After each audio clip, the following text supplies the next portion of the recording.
Bonjour à tous, bonjour les amis, j'espère que vous allez bien. Dans cette vidéo, on va voir comment faire sa comptabilité de sa SCI à l'IS tout seul, sans comptable, sans expert comptable. Donc suite à cette vidéo, vous serez à même de faire votre comptabilité de votre SCI à l'IS vous-même, de déclarer tous les formulaires nécessaires aux impôts chaque année, tout seul, sans comptable, sans expert comptable. Si vous avez déjà un comptable, eh bien, vous allez pouvoir, grâce à cette vidéo, eh bien, comprendre la comptabilité de votre SCI à l'IS, la contrôler et éventuellement un jour eh bien, remplacer votre comptable par vous-même, puisque vous n'en aurez peut-être plus besoin. Voilà, donc pour faire la comptabilité de sa SCI à l'IS, eh bien, j'utilise un fichier Excel depuis plusieurs années. Donc voilà, vous pouvez vous construire votre propre fichier Excel un peu sur le même modèle que le mien, donc celui que je vais présenter un peu dans cette vidéo. Si vous voulez récupérer ce fichier, si vous voulez suivre la formation plus détaillée sur la SCI à l'IS, vous retrouverez aussi les liens en description.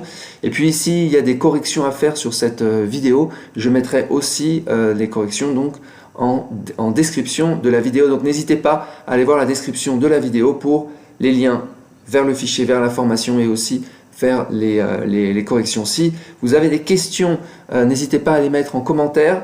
Si c'est des questions qui sont pertinentes, eh bien j'y répondrai, comme ça tout le monde pourra en profiter.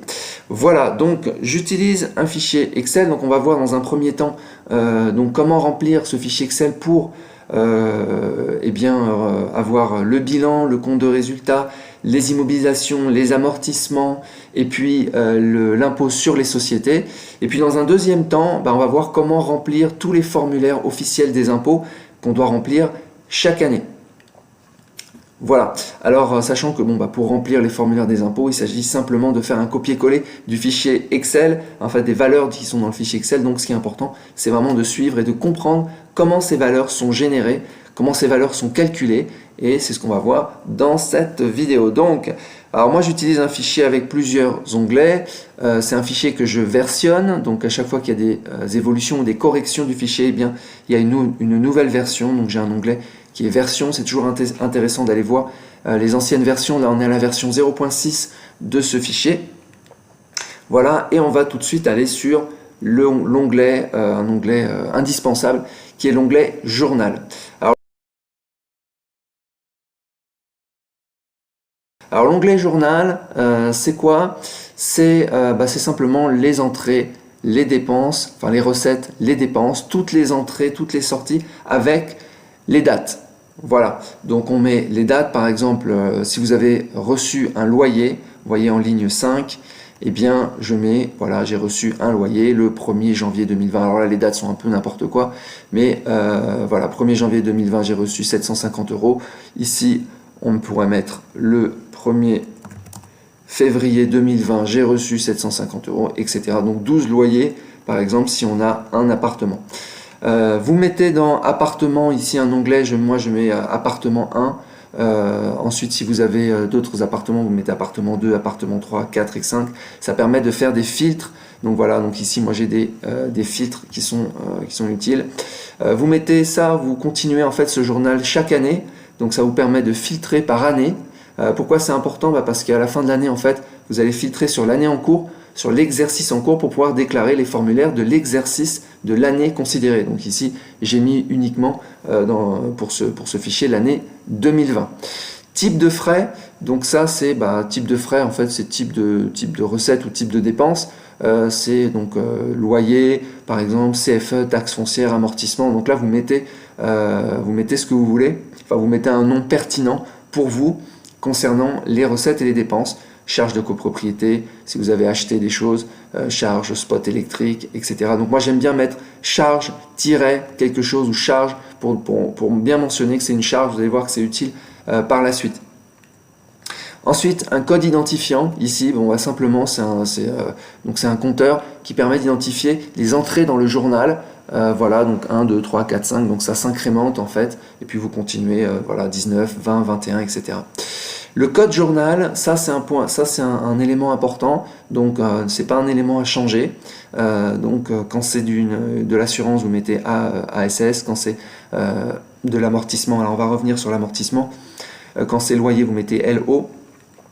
Pourquoi? Parce que c'est repris automatiquement par le journal qui va construire en fait un fichier qui s'appelle le fichier FEC, qui est le fichier des écritures comptables, donc qui est généré automatiquement, qui est un fichier qui n'est pas nécessaire on ne vous le demandera pas chaque année, on vous le demandera jamais, sauf si jamais il y a un contrôle, et si jamais il y a un contrôle, il faut être à même de produire un fichier normalisé à l'administration, il peut vous être demandé, donc c'est bien d'avoir ce fichier qui est généré automatiquement par mon fichier Excel. Voilà, j'ai fait d'autres vidéos que vous pourrez retrouver sur le fichier FEC, comment le produire grâce à mon fichier Excel. Il faut simplement exporter cet onglet FEC. Voilà, donc c'est le journal. Donc le journal, toutes les entrées sorties, etc. Donc il n'y a pas de souci. Vous mettez le montant. Alors moi j'ai l'habitude de mettre des montants négatifs quand ce sont des dépenses et des montants positifs quand ce sont des recettes. Donc les loyers sont des montants positifs. Et puis voilà, charge par exemple ici, moins 100 €. Alors ce fichier n'est pas connecté, donc il est connecté au fichier FEC, mais il n'est pas connecté au fichier comptabilité qui s'appelle étape. Je l'ai appelé étape, j'aurais pu l'appeler comptabilité. Voilà. Alors on va voir maintenant comment s'articule entre le journal et étape. On va commencer à remplir en fait ce fichier Excel pour comprendre un petit peu comment ça fonctionne. On va regarder en particulier maintenant la partie amortissement. Je vais la mettre en jaune ici. Ce point est très important puisque c'est ce qui va vous permettre de faire diminuer votre résultat comptable et votre résultat fiscal et d'arriver très probablement à ne pas payer d'impôts en SCI, LIS. On va voir comment ça fonctionne, cet amortissement comptable. Pour cela, on va remplir le capital de la SCI. Donc ça, c'est le capital que vous mettez au moment de la constitution de votre SCI. Je vais mettre 10 000 €. Mais peu importe, hein, vous savez, si vous avez mis 1 000 €, il n'y a pas de souci. Vous remplissez ce que vous avez mis comme capital de départ. Ensuite, alors moi dans mon fichier, pour simplifier, en fait, les cases en vert sont les cases à remplir et les cases en bleu sont les cases qui sont calculées. Voilà, donc ensuite on va prendre l'exemple d'un appartement qui est dans une SCI LIS. Donc là j'ai mis, et qui vient d'être acheté. Donc là j'ai mis prix d'achat par exemple 200 000 €, frais de notaire 14 000 €, frais d'agence 10 000 € et du mobilier et travaux. Ça c'est le mobilier qui est à l'intérieur quand vous achetez l'appartement. Parfois il y a du mobilier qui est à l'intérieur, donc si vous avez 0, vous mettez 0. Si vous avez un montant, vous mettez un montant, donc 1500. Moi j'ai mis 1500 €. Ça fait une base amortissable de 224 000 €. Alors 224 000 €, c'est simplement prix d'achat plus frais de notaire plus frais d'agence. Voilà, sachant que tout ça, ça va s'amortir, ça va se décomposer par composant et s'amortir. Si vous n'avez pas si vous avez acheté l'appartement il y a de nombreuses années et que vous le mettez simplement maintenant en location dans le cadre de votre SCI LIS, eh bien vous mettez un prix estimé. Voilà, donc c'est-à-dire que vous mettez 0 dans prix d'achat, 0 dans frais de notaire, 0 dans frais d'agence. Voilà, vous mettez, je vais faire... Et vous mettez le prix estimé ici et vous aurez une base amortissable qui sera de, par exemple si vous avez un appartement à 300 000 €, vous mettez 300 000 ici, voilà, et puis vous mettez 0 partout, je vais mettre 0, voilà,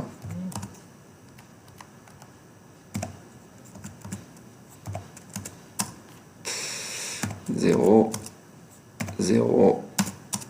Voilà, et donc là vous avez une base amortissable qui vient se mettre automatiquement à 300 000 €. Donc moi je vais revenir à ma valeur d'avant, je vais mettre 0. Voilà. Et on revient sur nos 224 000 €. Voilà, alors qu'est-ce qui se passe avec ces 224 000 €? Eh bien, tout simplement, ils vont venir se décomposer par composants. Alors, d'où est-ce que ça vient cette décomposition et à quoi elle sert? Eh bien, tout simplement, on va décomposer ces 224 000 en une partie terrain, une partie structure, une partie façade, une partie IGT équipement, une partie agencement. Et chacun de ces composants va s'amortir sur une durée qui sera une durée différente.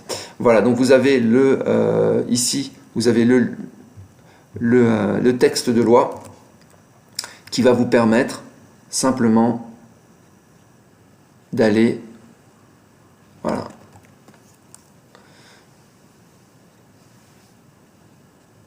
d'aller voir un petit peu les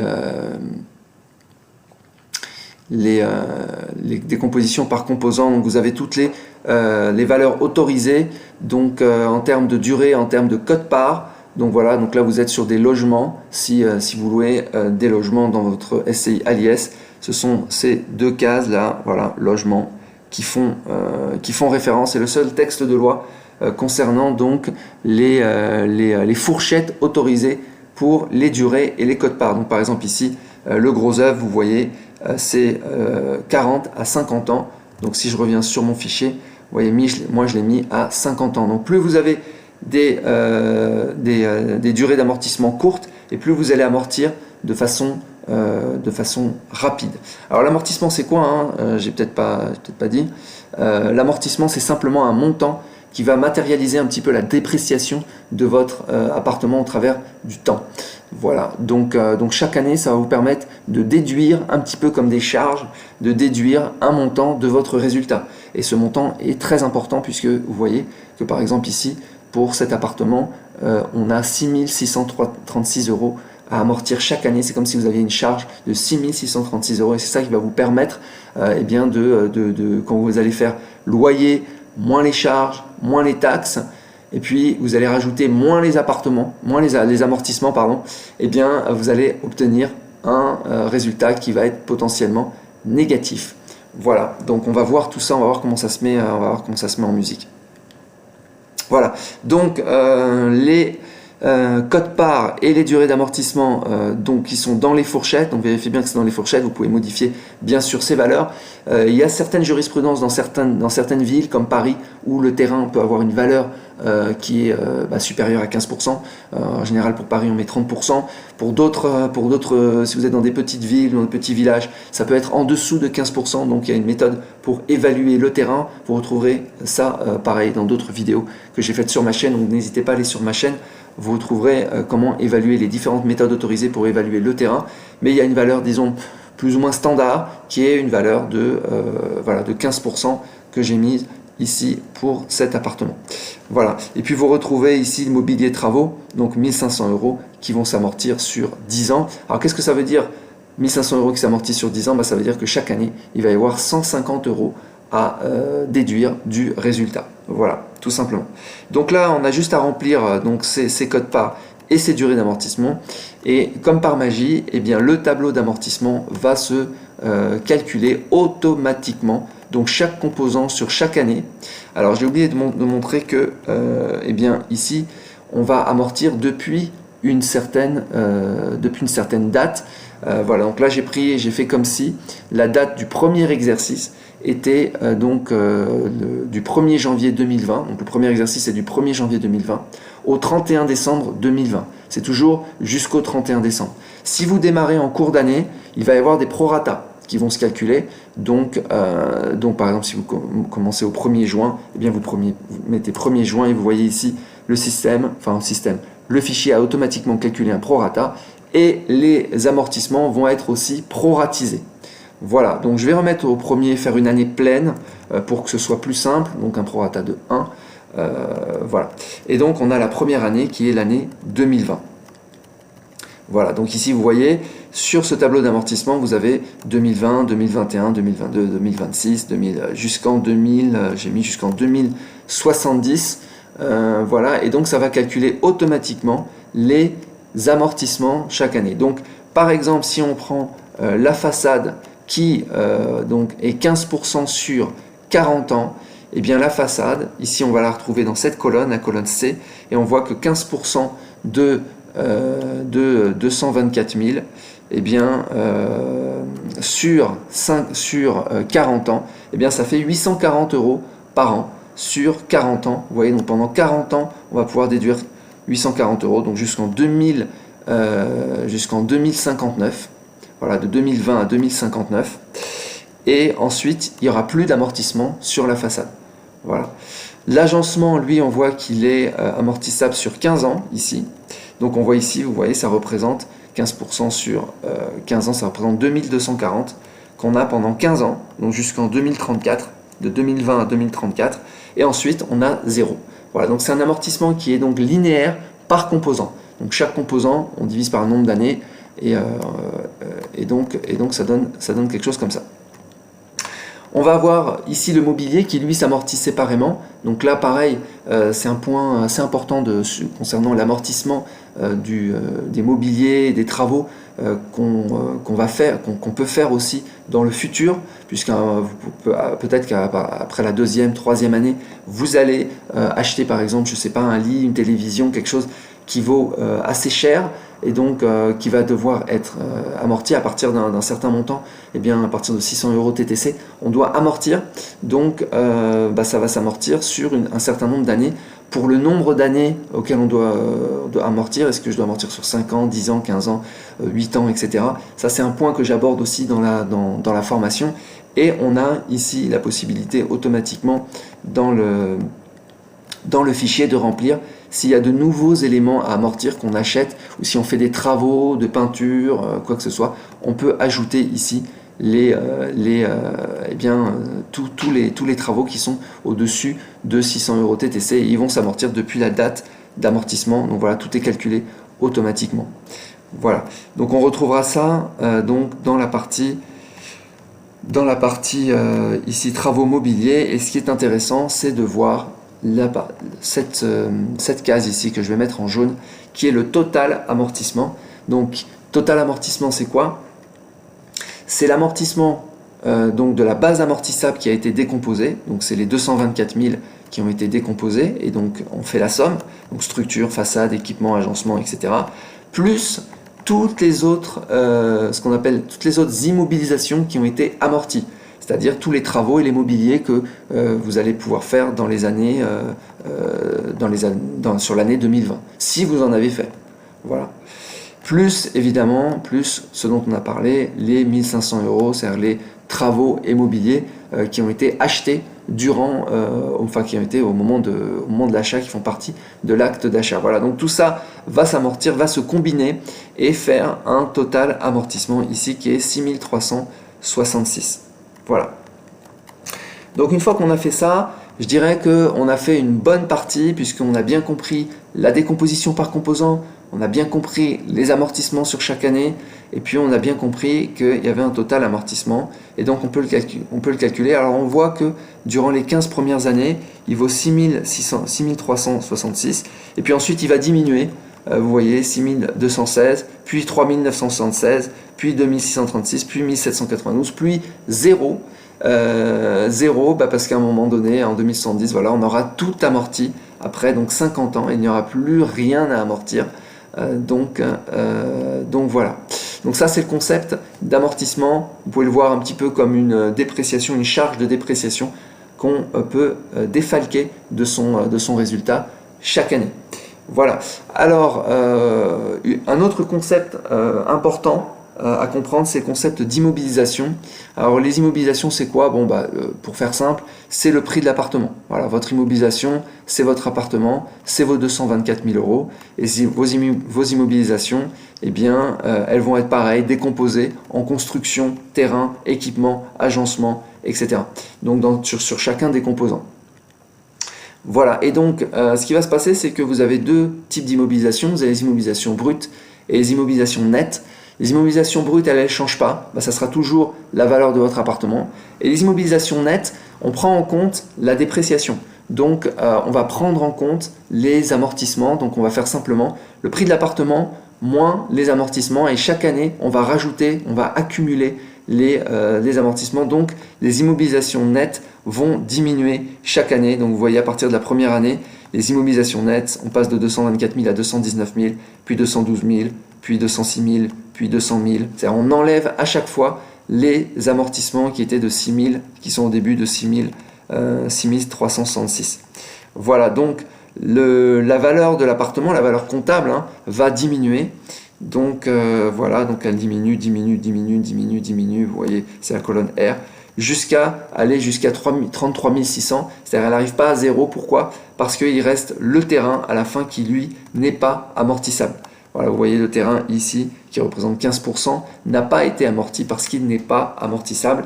Il y a toujours un terrain, parce que j'ai beaucoup de questions là-dessus, quand vous êtes propriétaire en France, eh bien vous êtes propriétaire aussi du terrain sur lequel est bâti l'immeuble ou est bâti votre maison, donc vous avez toujours des quotes-parts du terrain, donc le terrain a toujours une valeur, vous ne pouvez pas avoir 0% dans le terrain.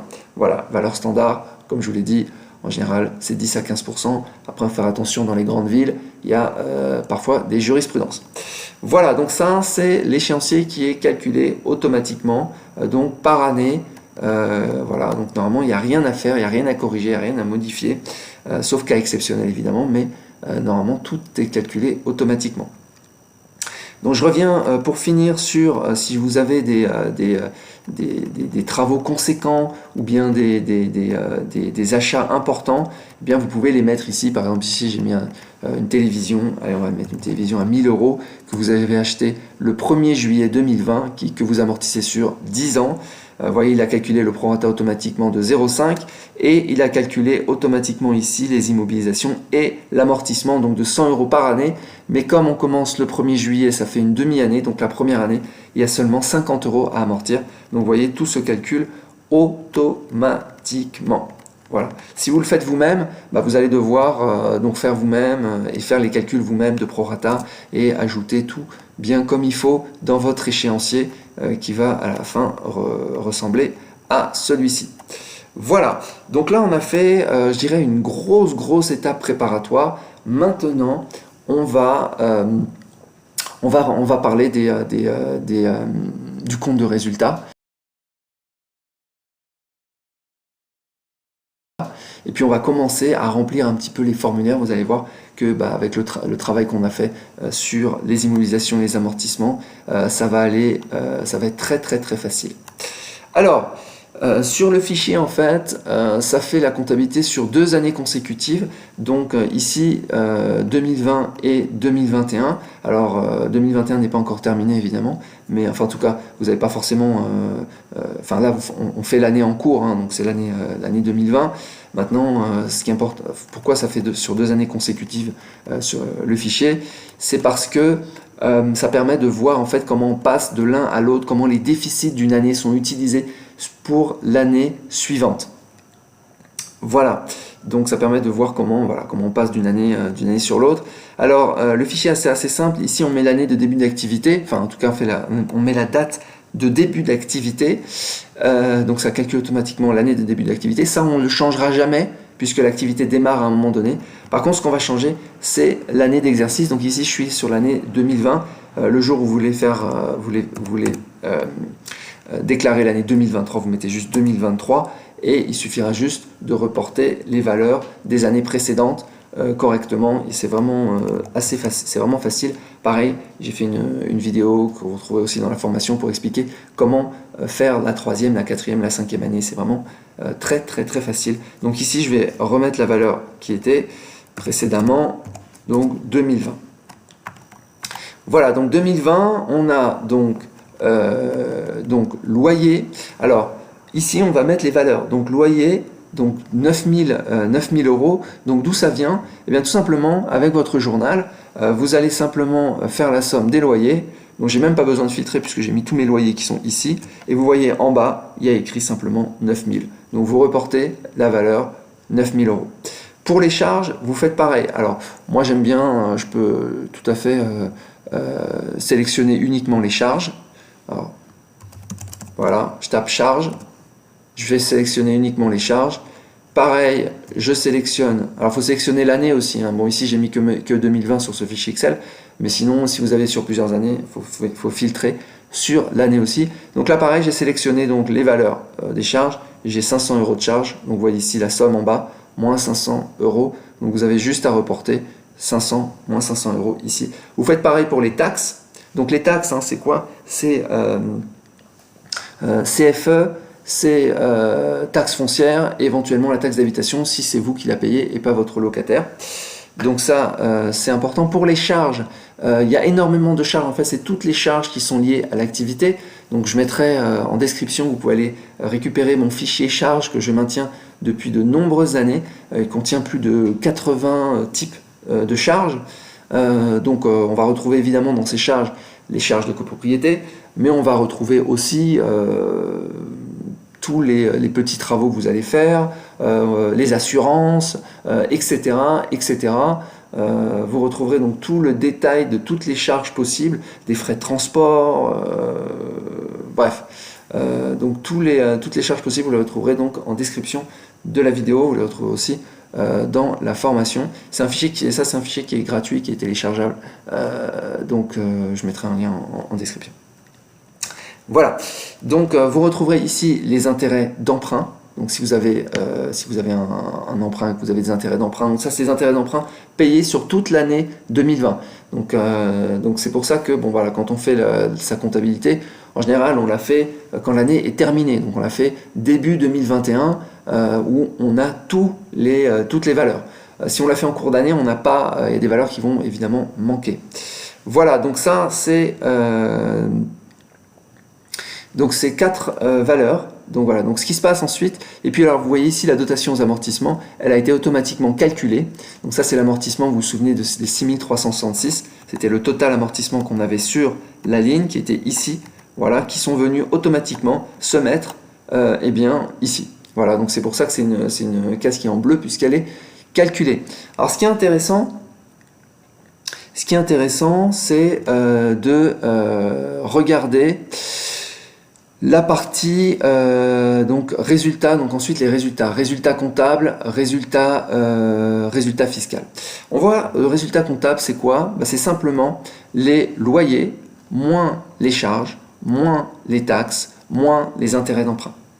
Et ça, eh bien, on va, donc ça fait quand on fait 9000, moins 500, moins 530, moins 3900, on obtient, eh bien, 4070, plus 4070.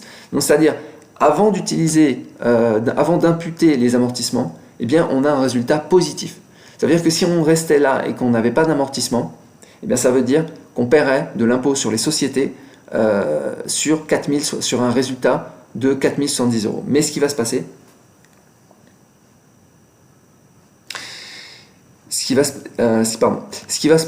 c'est que il va y avoir donc les amortissements. Donc ici, j'ai bien différencié dans le fichier les résultats avant amortissement du résultat après amortissement. Donc après amortissement, on va enlever des 4110 les 6366 et on va se retrouver à moins 2296, donc résultat négatif. Qui dit résultat négatif dit pas d'impôt sur les sociétés à payer. Voilà, puisqu'il n'y a pas de bénéfice, puisqu'il y a une perte. Voilà, donc voilà tout simplement.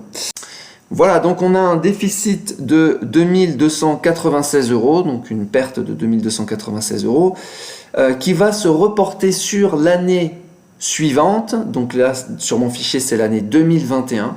Et donc on voit que ces 2296, on va les retrouver dans les déficits antérieurs reportables, donc 2296. Ça veut dire que j'ai 2296 que je vais pouvoir imputer sur mon résultat 2021 si jamais j'ai un résultat positif, puisque si j'ai encore un résultat négatif en 2021, eh bien je n'aurai rien à imputer, je vais continuer à faire grossir en fait mes déficits qui vont s'accumuler sans limite de temps et que je vais utiliser à un moment donné.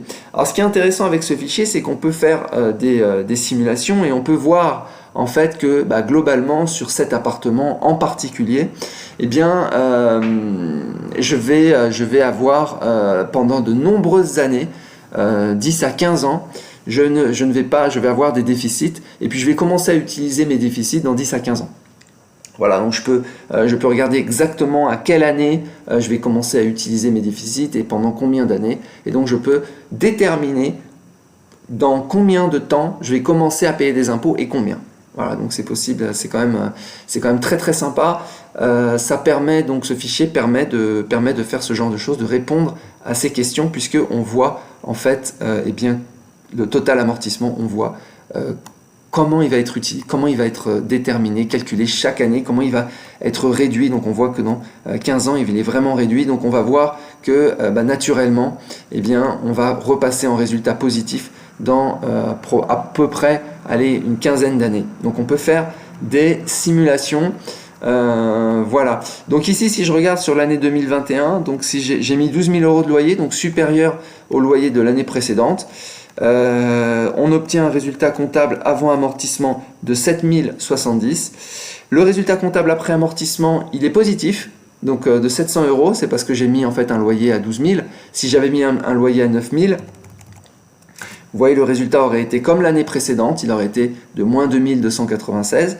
Donc là, je vais mettre volontairement un résultat, un loyer supérieur pour avoir un résultat positif et voir que mes déficits vont être utilisés, donc les déficits des années précédentes. Et donc, je vais quand même avoir un résultat fiscal négatif ou nul, suivant que j'utilise donc une partie ou la totalité de mes déficits.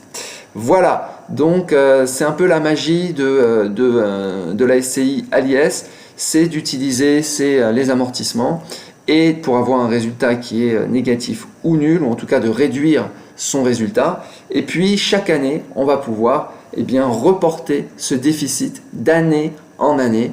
Donc il vient ce déficit, en fait, vient matérialiser à la fois, si vous avez par exemple plus de loyer, vous avez, par exemple, si vous avez un résultat négatif avant amortissement, vous allez cumuler donc le résultat négatif lié à l'absence, au fait que vos charges et taxes sont supérieures à vos loyers, ce qui peut arriver dans certains cas, ce qui peut arriver dans les premières années, par exemple, la première année, si vous faites beaucoup de travaux, etc. Et ça va venir aussi ajouter donc les amortissements. Alors je remets 9000. Je viens de penser à une chose que j'ai oublié de vous dire. Concernant les frais d'acquisition, je fais une petite aparté. J'en parle aussi beaucoup plus en détail dans la formation. Concernant les frais d'acquisition, il y a deux possibilités.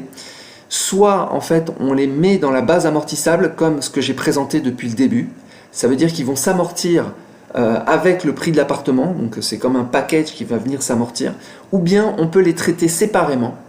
On peut dire que les frais de notaire et les frais d'agence vont être utilisés, enfin tous les frais d'acquisition vont être utilisés en charge la première année. C'est-à-dire on va imputer ici par exemple 24 000 € de charge la première année. C'est aussi possible. Si on le fait, il suffit simplement de les enlever en fait de ces deux cases ici et de les mettre dans la partie charge, donc de rajouter ici dans charge, vous voyez, moins 500, vous mettez moins 500, moins 24 000, et vous allez tout passer en charge. Et vous allez créer en fait un déficit très important la première année. Donc, il y a ces deux possibilités. Ces deux possibilités sont, enfin, c'est ces deux choses qui sont autorisées. Donc, voilà. Alors pourquoi on le fait, pourquoi on met les frais d'acquisition dans la base amortissable ou bien on les passe en charge? C'est un choix stratégique. Ça va dépendre des appartements, ça va dépendre de votre stratégie à court, moyen, long terme. Est-ce que vous voulez, est-ce que votre appartement est extrêmement rentable? Donc est-ce que vous voulez vraiment avoir 0 € d'impôt à payer sur les premières années, quitte à avoir plus d'impôts à payer dans les prochaines années, parce que vous pensez revendre l'appartement, etc., etc. Donc ça, c'est sur la partie stratégie, la partie simulation. C'est une partie que vous devez même. Que vous devez faire. C'est une partie aussi que j'ai un service où j'analyse et je vous conseille par rapport à ça, vu que j'ai vu énormément de dossiers là-dessus. Donc je suis à même de vous proposer un petit accompagnement sur, en tout cas mon avis sur quels sont les choix les plus opportuns, à la fois en termes de quote-part, de durée d'amortissement, est-ce que je passe en charge, est-ce que je passe dans la base amortissable, donc vraiment tous les choix possibles. Et même les choix, est-ce que c'est mieux d'être en LMNP, LMP, SCI, LIS, si vous voulez savoir micro-BIC, etc. Vous voulez savoir quel est le régime, quel est le statut le plus opportun, le plus pertinent pour vous, et bien pareil, ça, vous trouverez le lien en description pour du service concernant votre stratégie. Voilà, donc ça, on a vu comment on passe d'une année sur l'autre, on a vu comment les déficits d'une année peuvent être utilisés sur l'année suivante. Donc ça, c'est la partie compte de résultat. Voilà, on avance bien, hein, là, on est presque à la fin. Allez, on est aux 2 tiers. Donc on va voir ensuite comment remplir les formulaires. Donc ça on le voit dans l'étape plus tard dans la vidéo. Je vais montrer en fait comment remplir les formulaires. C'est vraiment ce qu'il y a de plus simple. Il suffit juste de faire un copier-coller. Alors ensuite, donc là on a vu le compte de résultat. Donc le compte de résultat, hein, c'était juste est-ce qu'on a gagné de l'argent ou pas? Ça répond à cette question. Est-ce qu'on a un résultat positif ou pas? Ensuite on a le bilan. Alors le bilan, ça va répondre à la question que possède l'entreprise et quelles sont les dettes de l'entreprise, à qui elle le doit. Voilà, ça répond plus ou moins à ça. Donc il y a deux parties, il y a une partie active, une partie passif. Le total de l'actif doit être égal au total du passif, sinon le bilan est dit déséquilibré, donc ça veut dire qu'il y a un problème. Voilà, donc ça c'est donc comment ça fonctionne. Donc c'est vraiment assez simple. Donc on parle ici des immobilisations brutes. Immobilisation brute, donc ça concerne toutes les immobilisations, donc c'est-à-dire votre appartement, donc les 224 000, plus on retrouve les 1500 € d'immobilisation de mobilier qui s'amortissent. Donc tout ce qui s'amortit en fait est une immobilisation, tout simplement. On peut le voir, vous pouvez le voir comme ça. Puis il y a des immobilisations, le terrain lui n'est pas amorçable mais c'est aussi une immobilisation. Donc, bon, immobilisation corporelle puisque ce sont des biens physiques qui existent, donc il n'y a pas d'immobilisation incorporelle, d'immobilisation financière, en tout cas pas dans cette activité. Hormis le dépôt de garantie, etc. Bon, ça c'est des détails qu'on voit dans la formation, vraiment là on essaye de voir on va dire, on va pas aller regarder les cas d'exception, donc immobilisation corporelle. Ensuite, on retrouve donc les 225 000. On retrouve l'amortissement toujours de 6 366 et on retrouve le net exercice, c'est-à-dire les immobilisations nettes qui sont simplement les immobilisations brutes moins les amortissements. Voilà, donc on retrouve les 219 134. Si vous aviez un exercice précédent, donc il faudrait remplir l'exercice N-1. Donc voilà, bon ça c'est pas non plus... Vous avez donc la disponibilité qui se calcule aussi automatiquement dans le fichier. Et puis le total, donc qui vient se calculer automatiquement, donc c'est simplement les immobilisations corporelles plus les disponibilités. On arrive maintenant au passif. Donc passif, on va retrouver le résultat de l'exercice, donc les moins 2296, donc ce résultat négatif. On va retrouver ici, donc il faut remplir en vert le capital restant dû au 31 décembre 2020. Donc ça c'est sur votre formulaire produit par la banque, votre échéancier de crédit. Vous allez retrouver les emprunts et dettes assimilés, le capital restant dû, ce qui reste à rembourser à la banque en termes de capital, il ne faut pas mettre les intérêts dedans. Donc automatiquement se calcule le capital social ici et on a un bilan équilibré donc de 233 204 €. Voilà, tout simplement. Donc ça, c'est pour le bilan. Donc c'est ce qu'on appelle le formulaire 2033A qu'on va voir un petit peu par la suite. Formulaire 2033B, c'est le compte de résultat. Alors le compte de résultat, on l'a déjà rempli ici, mais en fait il a un formalisme. Vous voyez ici, j'ai vraiment mis des mots qui sont cohérents par rapport à l'activité de location meublée, taxes, loyers, etc. Ici, ça se remplit automatiquement. Vous voyez, toutes les cases sont en bleu. On va retrouver en fait toutes les informations qu'on a déjà remplies, mais avec le formalisme du formulaire. Donc production, vendu, service, ce sont les loyers de 9 000 €. Autres charges externes, ce sont les charges. Impôts et taxes et versements assimilés, ce sont les taxes foncières, CFE, etc. Et tous les totaux sont calculés automatiquement. On retrouve le bénéfice ou déficit en fait de 2296 € qui vient se mettre à droite. Si c'était un bénéfice, il serait à gauche. Donc voilà, donc ici on a un déficit de 2296 tout simplement. Voilà. On arrive sur la 2033C qui correspond aux immobilisations et aux amortissements.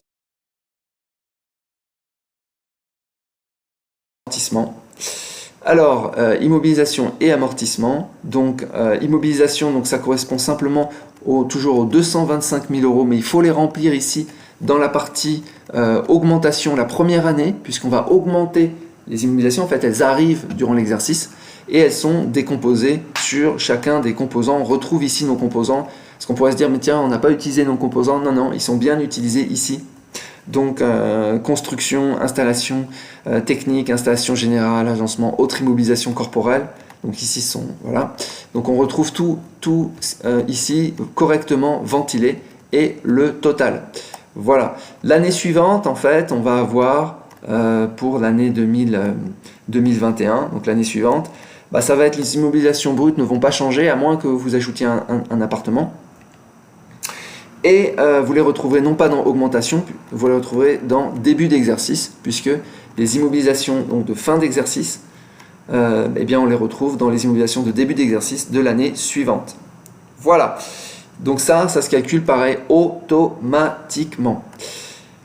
Il y a une partie donc dans la 2033C, une partie amortissement qu'on va retrouver, donc ça va être le même principe. Pour 2020, on va retrouver nos 6 366 € d'amortissement qui vont être ventilés sur chacun des composants. Donc on le voit ici, construction, enfin c'est toujours la même chose. Pareil, tout ça est calculé automatiquement. Ce sont des informations qui viennent en fait de l'échéancier qui a été calculé ici. Donc elles sont reprises dans le formulaire. Voilà. Voilà, alors l'année suivante, ce qui va se passer, c'est qu'on va ajouter des nouveaux amortissements. Donc on a les amortissements de l'année précédente, des 6 366, et puis on a les augmentations qui vont être 6 366, puisque les premières années, eh bien l'amortissement est le même, et on accumule et on se retrouve avec un amortissement de fin d'exercice de 12 732 €, qui est simplement 6 366 plus 6 366. Voilà, et puis on a la somme sur chacun des composants. Voilà, donc ça c'est sur la 2033C. 2033D, le déficit. Donc là, si on a un déficit, puisque si vous êtes en positif, vous aurez 0. Ici, on a un déficit reportable donc de 2296 qu'on avait vu préalablement et qui a été calculé ici. Vous vous souvenez, c'était le 2296 qu'on avait ici, qui est simplement égal à loyer moins charge, moins taxes, moins intérêt d'emprunt, moins amortissement. Voilà, donc ça c'est ce qu'on appelle la liasse fiscale que vous devez remplir donc chaque année. Ensuite, vous avez un autre formulaire qui concerne l'impôt sur les sociétés, l'impôt sur les bénéfices des sociétés, donc ici. Donc là pareil, ça se calcule automatiquement. Donc ça permet de savoir combien on va devoir payer d'impôt sur les sociétés. Attention, impôt sur les sociétés, si vous avez un résultat positif, à ce moment-là, vous pouvez vous distribuer des dividendes. Sinon, eh bien, vous ne pouvez pas. Donc là, on a un résultat qui est négatif, même si en fait, on a engrangé du cash, c'est-à-dire que quand on fait loyer, moins charges, moins taxes, moins intérêt d'emprunt, on est positif. Donc, on est positif, mais comptablement, on est négatif. Donc voilà, donc pas d'impôt à payer, pas d'impôt sur les sociétés. Ici, vous voyez, 0. Déficit, donc 2296, impôt, donc imposable, 0. Sinon, ça se calcule pareil automatiquement dans le fichier. Voilà, donc tout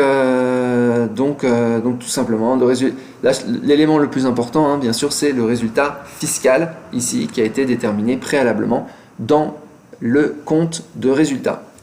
Voilà, donc ça c'est tout pour le fichier Excel. Donc vous voyez, pour résumer, on remplit quelques cases en vert et ça calcule automatiquement le compte les échéanciers ici, avec échéancier d'immobilisation et d'amortissement qui sont une étape préalable au calcul.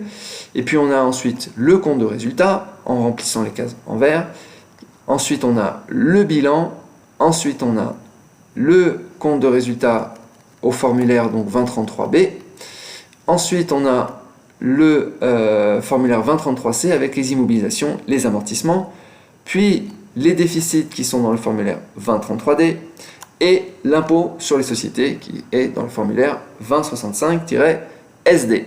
Voilà, maintenant on va voir comment remplir les formulaires. C'est vraiment la chose la plus simple. Je vais montrer quelques exemples sur quelques formulaires. Voilà.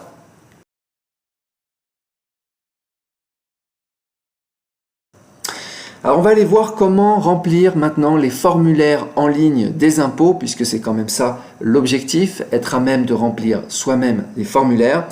Depuis le fichier Excel, comment on passe de l'un à l'autre. Donc ici j'ai ouvert la 2033B sur mon fichier Excel et j'ai ouvert la 2033B sur les formulaires en ligne. Voilà, c'est ici.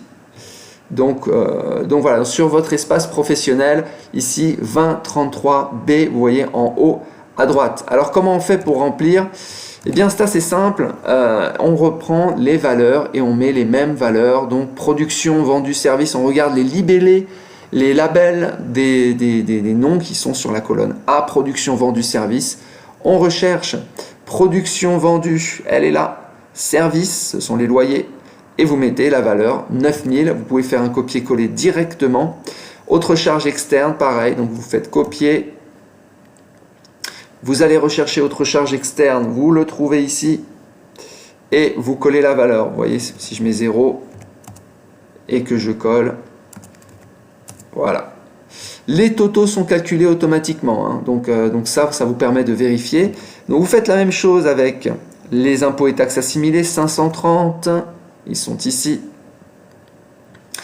Vous faites la même chose pour les intérêts d'emprunt, charges financières, vous voyez ici 3900, charges financières 3900, et vous vérifiez bien que le résultat total, bénéfice ou perte, est correct.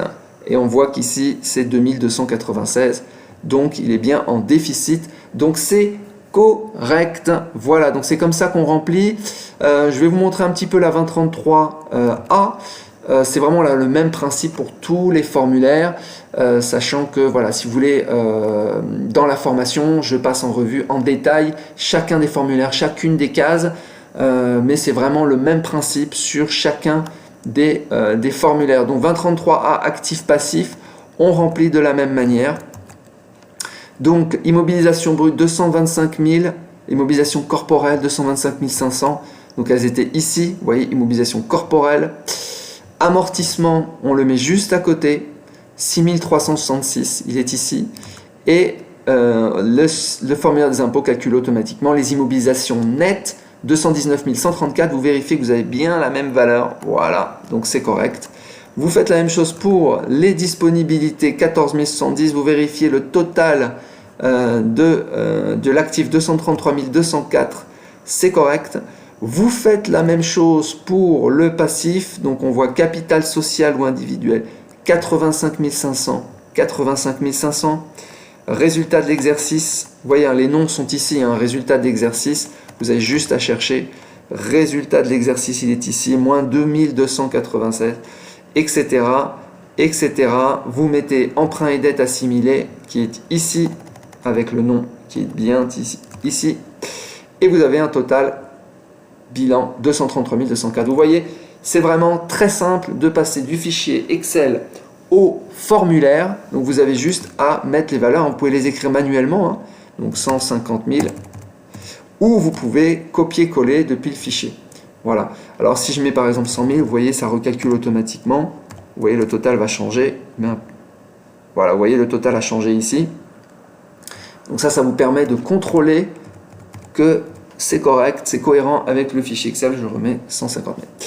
Voilà, donc bah écoutez, c'est tout. Ce que je peux vous conseiller, le mot de la fin, c'est simplement de faire votre comptabilité vous-même, ou bien de contrôler au moins ce que fait votre comptable, voire de pouvoir optimiser vous-même en prenant des décisions stratégiques. Voilà. Vous pouvez vous construire vous-même votre fichier Excel, ou vous pouvez bénéficier de mon fichier Excel au travers de la formation. Donc, dans la formation, vous avez vraiment beaucoup de vidéos qui vous permettent donc de remplir en détail. C'est un petit peu ce qu'on a fait ici dans cette vidéo, mais beaucoup plus détaillé, avec le fichier Excel qui contient eh bien, toutes les évolutions, et contiendra toutes les évolutions dans le futur. Voilà, bah écoutez, c'est tout. Ça m'intéresse, hein, si vous faites votre comptabilité vous-même, n'hésitez pas à mettre un commentaire, que vous utilisiez mon fichier ou votre propre fichier. C'est toujours intéressant de partager avec moi, mais aussi avec toute cette communauté de personnes qui font leur comptabilité elles-mêmes. Voilà, bah écoutez, je vous souhaite une excellente journée et encore une fois, vous retrouverez tous les liens en description. Ciao!